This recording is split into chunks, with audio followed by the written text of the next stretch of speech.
again, thank you for your patience. Please. Thank you very much for such kind words. I mean, preferably I'll start without PPT, probably look into the... I mean, it was a wonderful talk actually. To read your talk, in fact, online maybe, because I really missed out. I mean, because I was looking for this talk. Well, so as Rohit finished, first of all, I'll convey thanks, because whatever research part, my wife is geneticist and I'm a clinician like him. So research part I owe to her. With that, this advancement in neurochemistry, I mean, if you can fix it, it's fine. So advancement in neurochemistry, when I was doing my graduation in medicine, it was like when dopamine meets pain, serotonin throws party. When we have all the molecules together, we have creation of all kind of feelings, right from happiness to hangovers.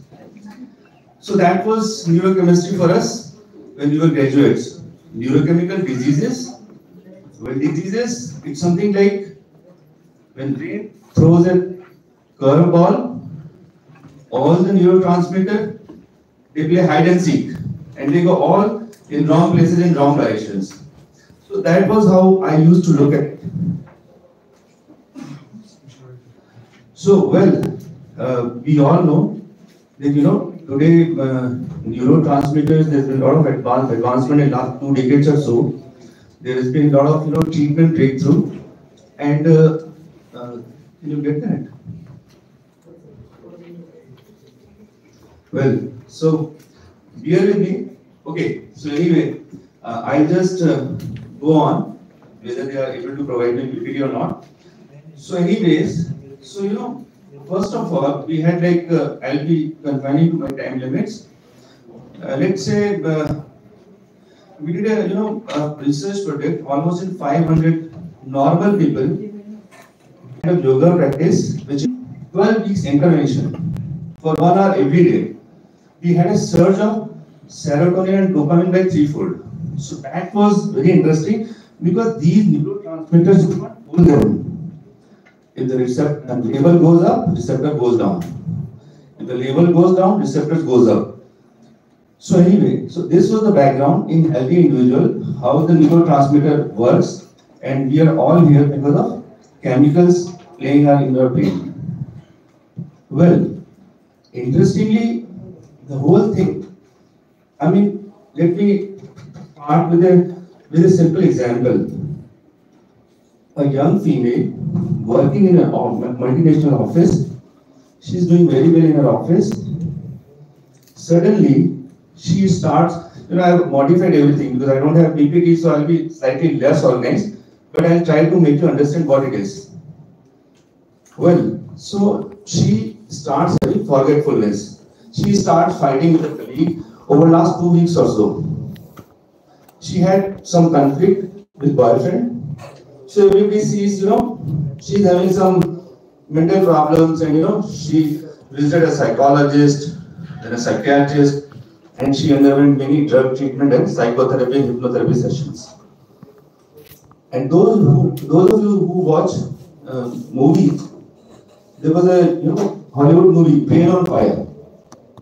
If any of you have watched, if not, then watch it on Netflix.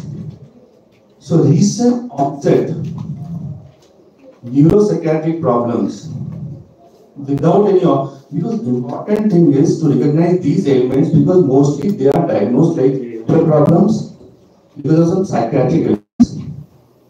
And at the end of the day, they are treated with antipsychotic medications, they are admitted in psychiatry ward, and they end up there without getting treatment and get deteriorated over a period of time. So basically, any kind of short history with let's say less than 3 months of a neuropsychiatric problem, that is forgetfulness, emotional problems, memory problems, and these are all governed by what? Limbic system in our brain. Limbic system, I mean those who do not know, limbic system is a part of the brain. It is part of old brain. So this governs emotions, memory, and behavior. So any kind of problem with this would lead to emotional problem, behavioral problem, and memory related issues. Why this is? Because this is something called autoimmune encephalitis. Those who have not heard this word, it is a newer entity. So these are the subset of patients or people who have this. They have no background of psychiatric problems. Suddenly they have these problems. Okay. So what do you do? Because this is a treatable thing. Why immunotherapy?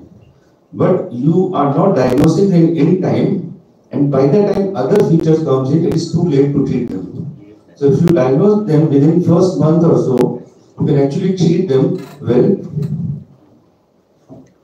So basically, so what I was telling you, the young female, when she visited, because all the investigations are normal. MRI was normal, EEG was normal, CSF was normal. So then there is something called antibody testing. That is because these are antibodies to receptor to neurotransmitter in our brain. There are 4 common autoimmune encephalitis, like NMD receptor encephalitis.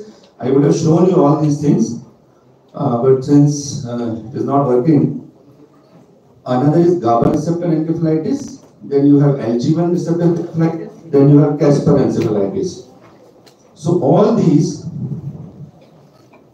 antibody testing is today available commercially also. So you just do a serum and a CSF testing and you test them, and if antibody is positive, you can treat them with immunomodulator medicine like methylprednisolone or IVIG or sometimes rituximab, etc.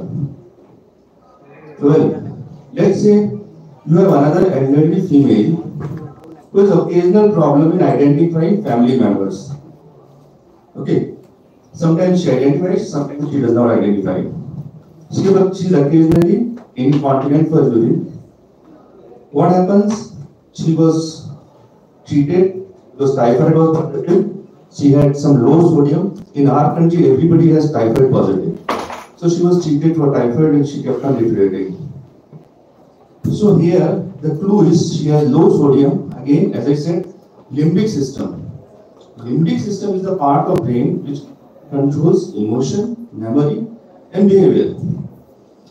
Short onset, behavioral problems, memory problems, whether it's a young female or older one or male or even a child. These are the subjects where you should be highly suspicious and putting them for these testing. So, can I have a glass of water, please? Yeah, that one.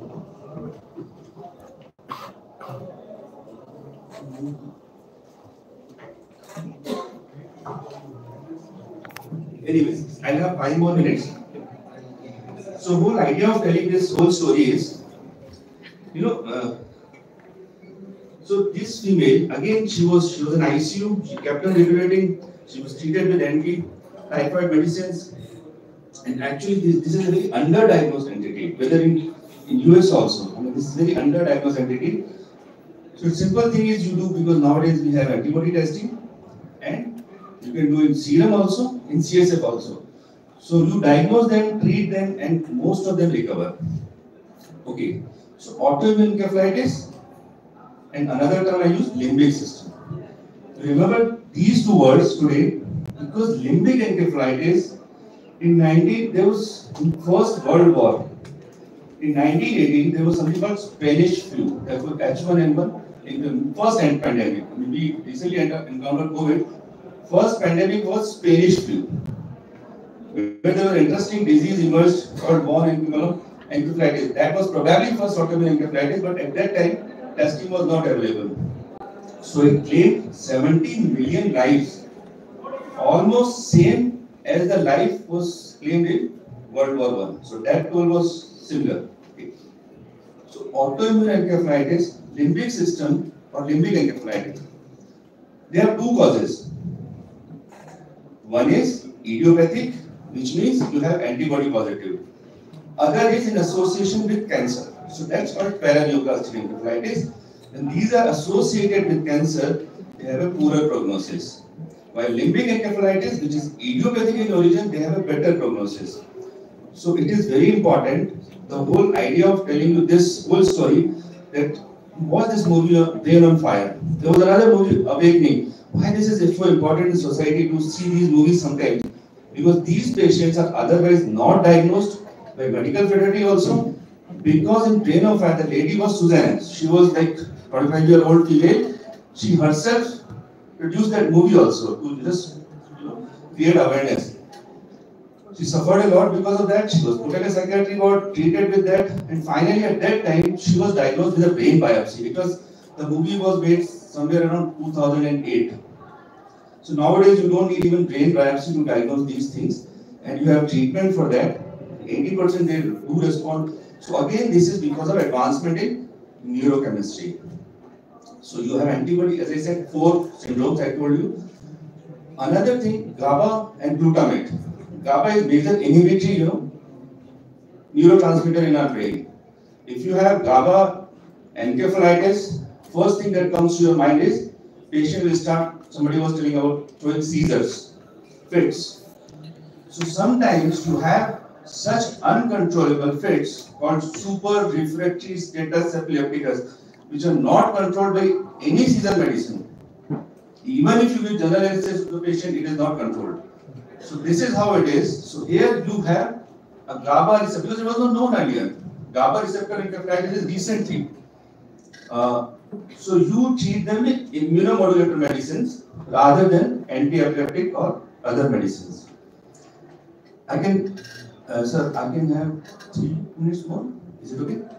Okay. So these 4 type of NMDA receptor encephalitis, GABA receptor encephalitis, Casper encephalitis, LG1 encephalitis. So these are the 4 most common encephalitis, because encephalitis per se means inflammation in brain.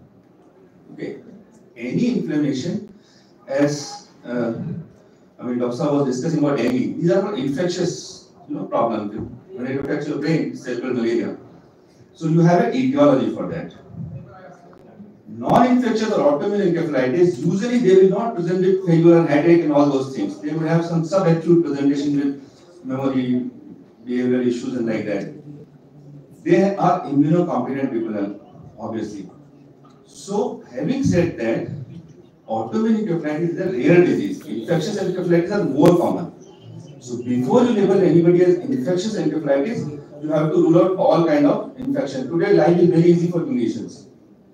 You do a CSF, take 2 ml, do all testing like 16 agents, infectious agents responsible for brain encephalitis, you diagnose them. Okay, you just rule them out.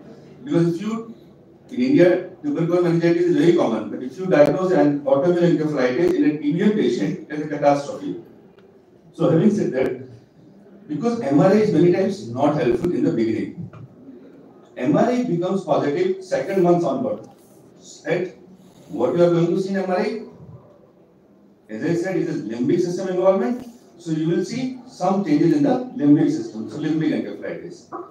Then do your CSF, sometimes the EEG. So you know about ECG? EEG is brain electric activity. So some patterns are so characteristic, like a delta brush pattern called, which is like fast activity over slow background. So that is very classical of NMDA receptor encephalitis, and you actually do not need testing if you see that. But as I said, all the testing comes positive later on, and if you have lost the first month, you have not diagnosed them in the first month, they become untreatable after that. Your brain is lost, and you all know brain does not regenerate. So that is the whole idea. Then these advancements in neurochemistry, they have been so interesting that of late, the latest autoimmune encephalitis, which was diagnosed a year back only, that is called Iglon 5 encephalitis. Now, what is this Iglon 5? And nowadays, Iglon 5, because we also did some microbiota sampling in these CSF patients, of these patients, we did not find any microbial signature in these patients. So they are not infectious. Obviously, we were doing a cell-free plasma DNA project also. So we measured cell-free plasma DNA, which is again, quantification is important, it suggests prognosis. Well, Iglon 5 encephalitis, which is the latest on the table, this is the first disease which is a link between neuroinflammation and neurodegeneration. The whole, you will hear about Parkinson, Alzheimer in coming days here also. So it has features of both neuroinflammation because of autoimmune reasons and neurodegeneration. So this is, they present with what? Somebody who has obstructive sleep apnea. We all know, you must have seen people snoring in the night and they are diagnosed with obstructive sleep apnea. Obstructive sleep apnea is a risk factor for heart attack, stroke, etc. etc. OSA, obstructive sleep apnea, that somebody has sleeping problems. So this is interesting because nowadays this Pandora box is opening up. Somebody who has OSA-like presentation and somebody who has Parkinson. Parkinson by definition is not treatable, not curable. It is a degenerative process of the brain. But with this neurochemistry chipping in, Eglon 5 people present like Parkinson disease. So you have a treatable subset of patients. So this is because Eglon 5 I started ordering from last 1 year only. And this is getting more and more in coming times. So many things in the past who were non-infectious are getting labeled as autoimmune encephalitis because of antibody against, in brain you have neurons.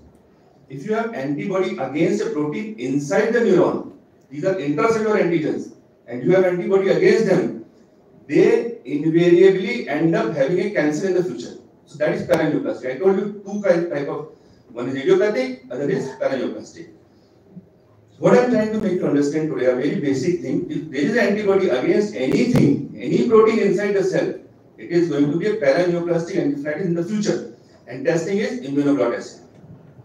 Anything that is on the surface of neuron, any protein, NMDA receptor, AMPA receptor, PSG9, whatever receptor, any antibody against a receptor on the neuron surface or a protein linked to the receptor on the neuron surface, that means it is extracellular epitope.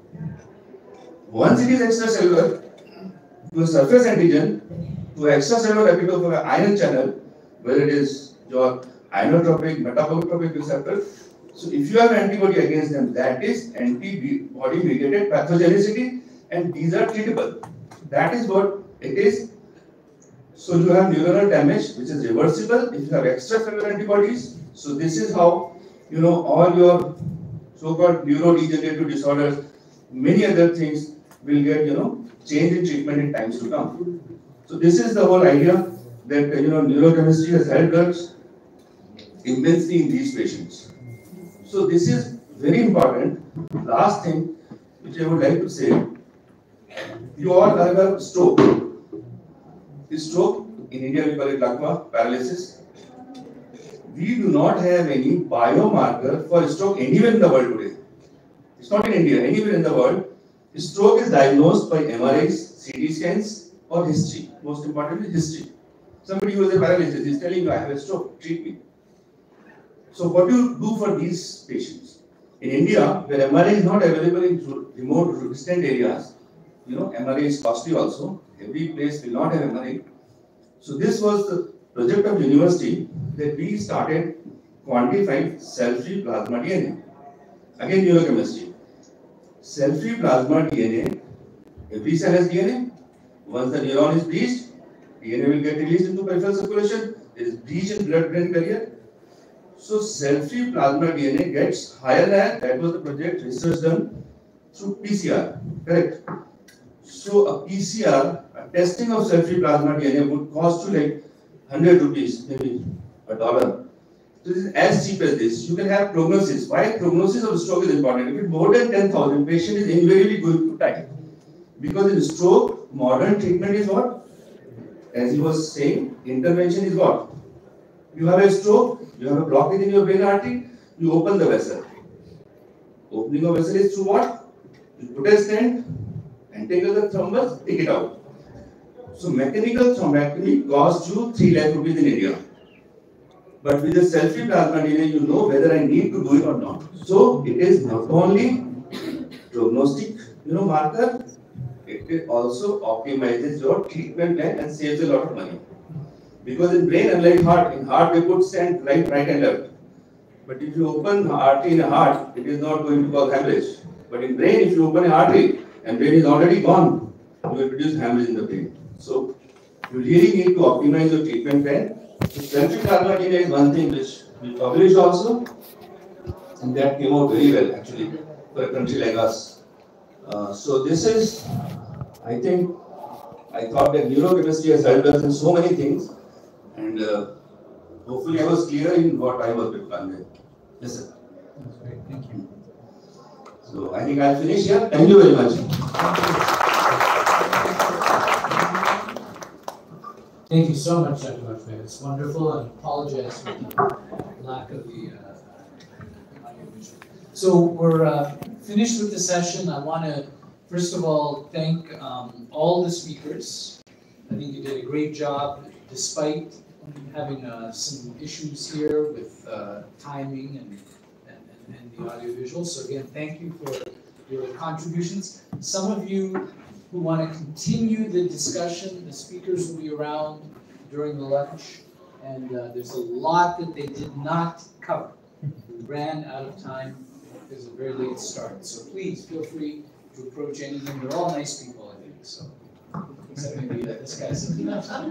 But anyway, really good. And I also want to thank the audience. Your patience has been exceptional, and thank you all. And I think we're off to lunch. Do you want to make a comment now about where we are? Thank you.